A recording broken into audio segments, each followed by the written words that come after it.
Սիրելի հայրենակիցներ, մի քանի նկատառում ներկայացվող նախագծի շուրջ։ Փաստորեն տեսալսողական մեդիայի մասին օրենքի նախագծով ներմուծվում է ներքաղաքական կյանքին միջամտություն իրավական հասկացությունը առանց տվյալ եզրույթը օրենքով բնութագրելու եւ սահմանելու։ Քիչ առաջ դարձյալ փաստվեց, որ այն շատ լայն հասկացություն է, իսկ թե որ արարքը կամ գործողությունն է որակվելու որպես Հայաստանի Հանրապետության ներքաղաքական կյանքին միջամտություն որևէ դրույթով սահմանված չէ։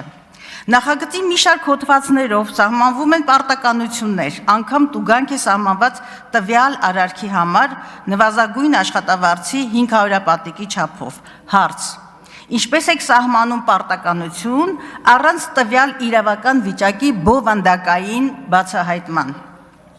Ով է այն որակելու եւ բացահայտելու որպես այդպիսին, պարզվում է ՀՌՀ-ն։ Իրավունք ունեմ կասկածելու, իհարկե այո, որովհետև բացառապես իշխանական քվոտայով ընտրված ՀՌՀ-ն չունի անկաշառության, օբյեկտիվության եւ վստահելիության ցանկալի մակարդակը։ Ըստ էության սանկցիայի կիրառումը կախված է ոչ թե օրենքից, այլ այն կիրառողի սուբյեկտիվ ընկալումից։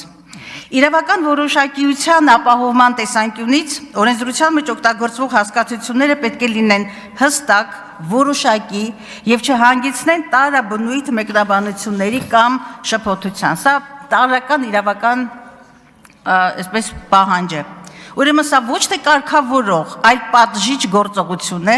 հերթական ռեպրեսիվ գործիքակազմն է ամրագրվում օրենքով, հակասելով սահմանադրությամբ ամրագրված իրավական որոշակիության սկզբունքին եւ ընձեռնում է հետապնդումների իդեալական հնարավորություն։ Եվ ամենակարևորը, այդ հարցը հնչեցրեցիք դուք, պարոն Հայրապետյան, իհարկե ես Երխմբակցության բոլոր իմ գործընկերները դեմ ենք